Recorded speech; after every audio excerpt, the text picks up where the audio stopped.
Hello friends, welcome to defence matrix. तो एक media interview के दौरान Indian air force chief Vivek Ram Chaudhari द्वारा ये बात कही गई, आमका की कई टेक्नोलॉजीज को डेवलप करने के लिए फॉरेन कोलैबोरेशन जो है वो हो सकता है, जिससे हम डिलेज को अवॉइड करने में सक्षम होंगे। तो उनके द्वारा ये कहा गया कि छोटी मोटी चीज़ों की डिले की वजह से पूरा प्रोग्राम डिले हो सकता है और बहुत ज़रूरी है इसके लिए बैकअप को रखना, ताकि जो पूरा प्रोग्राम है वो अपनी टाइमलाइन को फॉलो करे। तो हमारे एयर चीफ मार्शल के इस कमेंट की वजह से कई स्पेकुलेशंस जो हैं वो निकल कर सामने आ रहे हैं।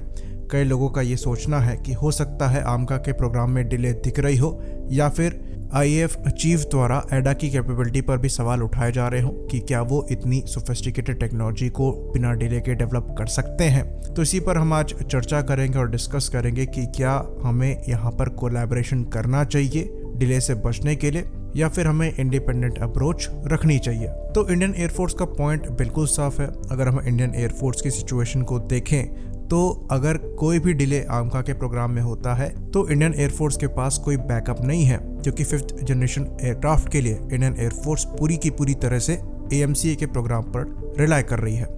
हाँ, ये बात और है कि MRFA कंपटीशन में भी 5th जनरेशन फाइटर्स के जुड़ने के चांसेस दिखाई दे रहे हैं, पर फिलहाल के लिए इंडियन एयरफोर्स AMCA पर ही रिलाई कर रही है अपने नेक्स्ट जनरेशन फाइटर एयरक्राफ्ट के लिए। साथ में क्योंकि हमारी एयरफोर्स जो है उसमें कई ऐसे एयरक्राफ्ट हैं जिनको रिटायर करना है और स्क्वाड्रन संख्या को भी बढ़ाना है, तो इंडियन एयरफोर्स यहाँ पर कॉम्प्रोमाइज बिल्कुल नहीं कर सकती। टाइमलाइन डिले जो है वो इंडियन एयरफोर्स के लिए बिल्कुल भी सही नहीं है। और हमारे एयर चीफ मार्शल ने एयरफोर्स के पॉइंट ऑफ व्यू से बिल्कुल सही बात कही है। अगर ऐसा होता कि एयरफोर्स को यहाँ पर कोई अर्जेंसी ना होती तो इस प्रोग्राम में अपना टाइम लिया जा सकता था।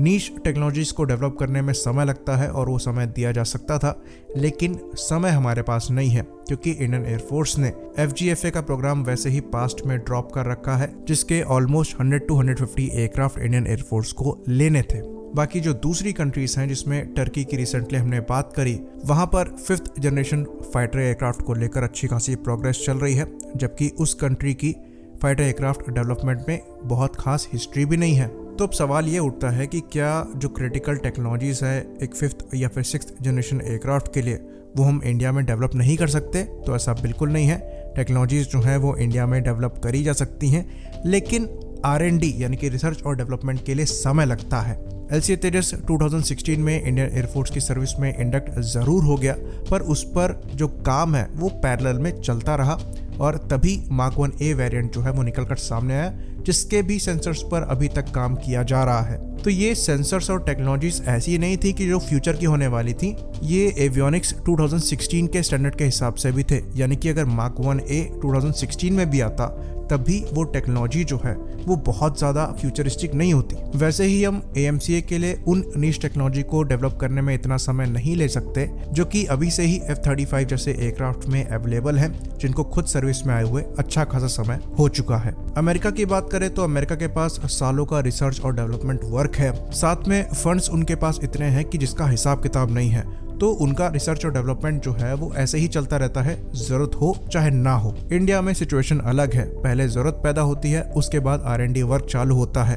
कावेरी इंजन के दौरान हम ये चीज़ देख चुके हैं कि इंडिपेंडेंट अप्रोच रखने की वजह से कावेरी इंजन समय पर नहीं आ पाया और आज तक हम उसे डिजायर्ड कैपेबिलिटी तक डेवलप नहीं कर पाए हैं। बाकी फ्यूचर के इंजन के लिए हमारी अप्रोच बिल्कुल ठीक है। हमने यहाँ पर एक पार्टनर को देखना है जिसके साथ मिलकर इंजन को डेवलप करना है। तो अगर एक्सपीरियंस्ड पार्टनर साथ में होगा तो इंजन के समय पर डेवलप होने के चांसेस बढ़ जाएंगे, और अगर IP राइट मिलते हैं तो हमारा जो गोल है वो हम अचीव कर लेंगे। साथ में हमने ये भी देखा है कि कोलैबोरेशन से हमें पास्ट में फ़ायदा हुआ है, चाहे हम ब्रह्मोस के कोलैबोरेशन की बात करें, चाहे हम बराक 8 मिसाइल के कोलैबोरेशन की बात करें। टेक्नोलॉजीज हमें मिली है जिससे हमने डेरिवेटिव्स बनाए हैं। तो AMCA के कोलैबोरेशन के लिए कई कंट्रीज पहले ही ऑफर कर चुकी हैं।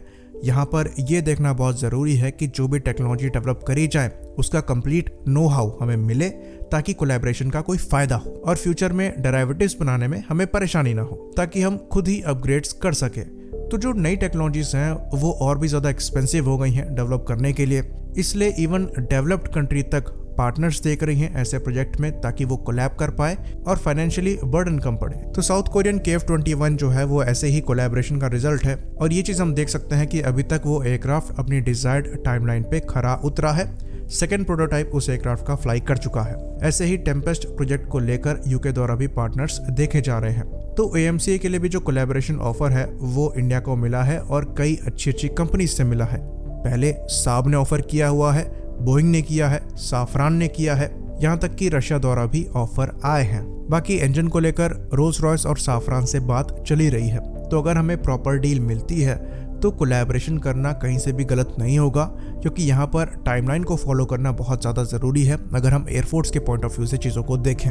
4.5 जनरेशन के एयरक्राफ्ट और उनकी टेक्नोलॉजीज जो हैं वो हम इन हाउस ही डेवलप कर सकते हैं। इवन 5th जनरेशन एयरक्राफ्ट की जो बेसिक टेक्नोलॉजीज हैं उनको भी हम इंडिया में डेवलप कर सकते हैं। लेकिन जो नेक्स्ट जनरेशन की टेक्नोलॉजीज हैं, सेंसर्स हैं, उनको डेवलप करना भी काफ़ी एक्सपेंसिव है और अच्छा खासा नो हाउ उनके लिए चाहिए, जहाँ पर ऐसे एक्सपीरियंस्ड पार्टनर जो हैं वो हमारे लिए बेनिफिशियल हो सकते हैं। और इसमें कोई शर्म नहीं होनी चाहिए अगर हम यहाँ पर कोलैबोरेशन देखें।